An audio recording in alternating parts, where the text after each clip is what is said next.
आप फर्रुखाबाद से आए हो, आप अपनी जड़ सुनिए, जड़ सुनो। वैसे तुम्हारे घर के लाइन जाता तो ओवर ब्रिज के नीचे और जाती है, ओवर ब्रिज के बगलते जाएंगे, बगलते जाएंगे, बगल जाने के बाद फिर एक हॉस्पिटल टाइप को मिलता, मल्टी नर्सिंग होम टाइप को, नर्सिंग होम के बगलते घुसेंगे, बगलते घुसने के बाद ऐसे मुड़िया है, तब तुम्हारा घर मिलेगा। पुराना घर मोहल्ला नहीं हो बता, अब तो नई जगह बना लिया है। ऐसा ही है, नर्सिंग होम के बगलते ही है। तो वो बात छोड़िए, तुम्हारी जड़ बता रहा हूँ ना, तुम्हारा घर देखो ना तुम्हारा द्वार देखो, सब बता रहा हूँ, सुनते चलो समझते चलो। तुमने जड़ की बात करी है, वैसे समस्या तुम्हारे यहाँ से चलती तो ठीक है, पर तुम जड़ की कह रहे हो, तुम्हें क्या आपत्ति है? पहली बात मेरी समस्या शुरू हुई है, वहां बता दो। हाँ वही तो बता रहा है, हम वही तो बताए, सुनो, सुनने आए हो तो सुनिए। पहली बात आप हमें एक चीज बताइए, हमने कल क्या पूछी थी, हमके बोलो ना, क्या पूछो तुमने? हाँ लड़का किस पर, वो बच्चा लड़का एक ही बात होती। तो ऐसा कारण का है कि 1 2 3 4 5 चारों में किसी का बच्चा नहीं, सब छोड़ के चली गई, 5वीं पे भी बच्चा नहीं। उसके बिटिया है। अरे बच्चा नहीं है, लड़का नहीं है, लड़के की बात चल रही है, बिटिया की बात नहीं चलती, लड़के की बात चलते है। तो 1 छोड़ 2 छोड़ 3 छोड़ 4 छोड़ 5 शादी कर ली, 5 में बच्चा किसी का नहीं, और गायब हो रहे हैं, छोड़ रहे हैं, ऐसा कारण का है? कौन है ऐसो आदमी? एक चलो एक के साथ मान लें, एक के साथ तालमेल नहीं खा रहे, दोनों के साथ तालमेल नहीं खा रहे, अब 5 के संग तालमेल नहीं खा रहे, 5 शादी है गई, आदमी एक शादी नहीं झेल पा रहा, अब लगो 5 कर पे, सोचने वाली बात है ना, है कि नहीं? बताओ, ऐसा हो सकता है कि 5 शादी हो, 5 का बच्चा ना हो भाई, बच्चा एक का नहीं वो छोड़ दी, दूसरा नहीं छोड़ दी, तीसरी नहीं छोड़ दी, 5 के, और 5 में किसी का बच्चा नहीं, कितनी अद्भुत बात है। कारण बताते हैं बेटा, सुनते चलना, तुम्हारे घर में अजीब सा बच्चा पैदा किसके हुआ था? चलिए तुम्हारे घर में रोने की आवाज सुनाई किसको देती है? ये तो तुम्हें भी देती है। तो बच्चा जो रो रहा है वो कौन बच्चा? बस खोल लग गई, समस्या खत्म है गई, इनकी घर मिल गई इनको, क्योंकि इनके घर में राक्षस पैदा हुआ है, इनके घर में लंबे लंबे बाल, लंबे लंबे नाखून, लंबे लंबे दांत वाला बच्चा पैदा हुआ, और पैदा होने के जस्ट बाद वो बच्चा इन लोगों ने मार के उसी घर में गाड़ दिया, और वो बच्चा खईस के रूप में परेशान करे।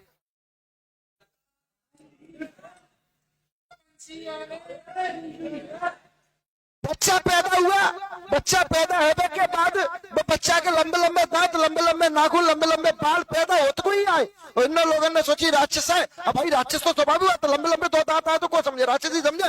वो बच्चा पैदा हुआ, इन लोगों ने वो बच्चा मार के उसी जगह में गाड़ दिया, और जिस दिन से गाड़ा है बेटा, उसी से तुम धरती में घसते जा रहे हो।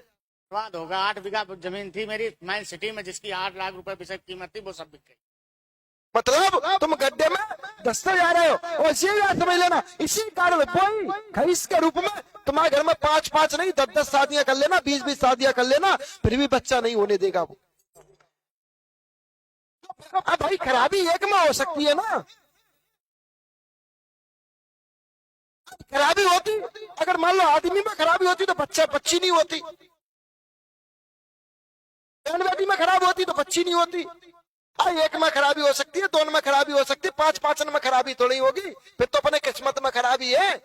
वो किस्मत खराब कौन करे? जो अपने घर में बैठो है, जो अपने घर में बच्चे रोने की आवाज सुनाई देता है, घर में बदबू आती है, घर में बदबू महसूस होती है, बदबू ऐसी आती है मैं मुंह से बोल नहीं सकता हूँ किस तरीके की बदबू आती है।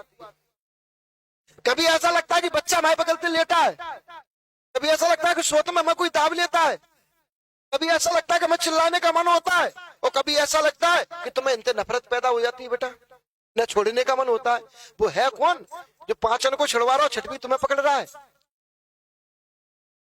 कोई तो चोर है।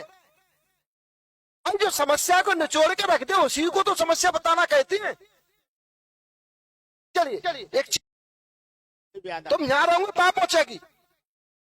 इसने तुम्हारे घर में 1 2 3 3 2 5 5 1 6 1 6 1 7 और 2 9, इसने तुम्हारे घर में 9 मौतें कर दी बेटा, इसने तुम्हारे घर में 9 मौतें कर दी, और 9 मौतें ऐसी करी हैं जो आए दिन तक अपन को कराएंगे। हाँ एक मौत तो ऐसी भैया कि पति के द्वारा पत्नी की हत्या होना। हाँ हाँ हाँ। पति ने अपनी पत्नी को मारा है, ये तुम्हारे नहीं भाई है, हमारे नहीं भाई। हमारे नजर में हुआ है, ये हमारा बेटा हुआ था, उसने हमको घर से निकाल दिया। मेरी भाभी, चाचा की बहू की लड़की ने भाभी ने फांसी लगा ली थी। ये पति ने पत्नी को मारा है भाई। जड़ बता रहा हूं, तुमने जड़ की बात करी तो हम जड़ बता रहे हैं। अब हमें अच्छा भी आएगा बुरा भी आएगा, आपको बुरा लगे तो कोई बात नहीं। पति के द्वारा पत्नी की हत्या भैया, पति ने पत्नी को मारा है, और मार के जो भी पत्नियां करी हो वो मैं नहीं, मुझे उससे कुछ नहीं करना। मारा है और वो मरवाया किसने? उसी कईस ने, जो कि अपने घर में पैदा हुआ, वो अपने घर वालों ने उसको मारा, इसलिए वो अपना प्रतिशोध बदला ले रहा है कि भाई मैं तो आया था ना। आते तो बर्बाद कर रहा है, मार दिया तो और करूंगा। जिंदा रहते तो समाज में बर्बादी करते, और न मरेगा तो तुम्हारे घर की बर्बादी कर रहे हैं। हमको बर्बाद करने के लिए भगवान ने भेजा है, हम बर्बाद करेंगे। इसलिए बच्चा दिखना, इसलिए सिर में दिक्कत होना, इसलिए यहां से लेके यहां तक ऐसा लगना कि ऐसे ऐसे नहीं, ऐसे नहीं, ऐसे तिरछे में शरीर में कटान पड़ना, दिक्कत देना, शरीर को पकड़ना, ऐसा महसूस होना कि हमारे पैर में कोई नोचता है, हमें आवाज देता है। इनसे बेटा तुम्हें नफरत पैदा होती है, इनसे दूर रहने का मन, जब तुम्हारे शरीर पर प्रभाव करता है इनसे दूर रहने का मन होता है। एक बच्चा खराब भी हुआ है, उसी ने किया। तो ये आपके घर में खबीस की व्याधा है, खईस परेशान गए, खईस के चक्कर में ये हो रहा है। और जब तक बेटा ये खईस का निराकरण नहीं होगा, तब तक तुम्हारा कुल पूज्य देवता, जो कि हमारे क्षेत्र में उनको जयंती बाबा बोलते हैं, और तुम्हारे क्षेत्र में उनको चद्दर वाले बाबा बोलते हैं, तब तक वे तुम्हारी मदद नहीं कर पाए। जखैया महाराज, जखैया महाराज, हाँ, चद्दर वाले बोलते हैं। क्षेत्र का अंतर है, हमारे यहाँ उनको जयंती महाराज बोलते हैं, तुम्हारे यहाँ उनको वो बोलते हैं। और वो चीज तुम्हारा कुल देवता है, जब तक वो देवता तुम्हारे घर में तुम्हारा प्रवेश नहीं करेगा, तब तक तुम्हारी परेशानी खत्म नहीं होगी। आज से आराम मिलेगा। मियां बाबा की नारायण मियां की अगरबत्ती लगाए, दीपक लगाए, 5 गुरुवार परिक्रमा दो, अगले गुरुवार को अपना इसका निराकरण करवाना। गुरुजी